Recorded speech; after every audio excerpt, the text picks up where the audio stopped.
cruiser is all set to begin a historic journey this week, covering some of India's most famous cultural and religious sites. On January 13, the MV Ganga Vilas will be flagged off by Prime Minister Narendra Modi in Varanasi, and it will reach Dibrugarh in Assam on March 1. The cruise will embark on its journey with the famous Ganga Aarti.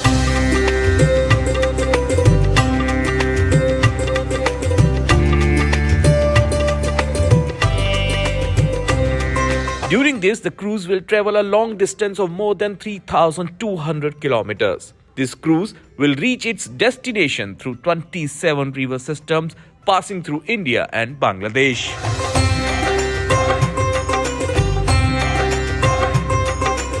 MV Ganga Vilas is 62 meters long and 12 meters wide. It has 3 decks with a capacity of 36 passengers and all amenities to provide a luxury experience.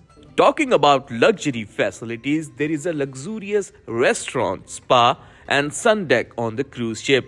Besides, there are 18 suites on this cruise. Plus, the upper deck's outdoor seating includes real teak steamer chairs and a bar with coffee tables.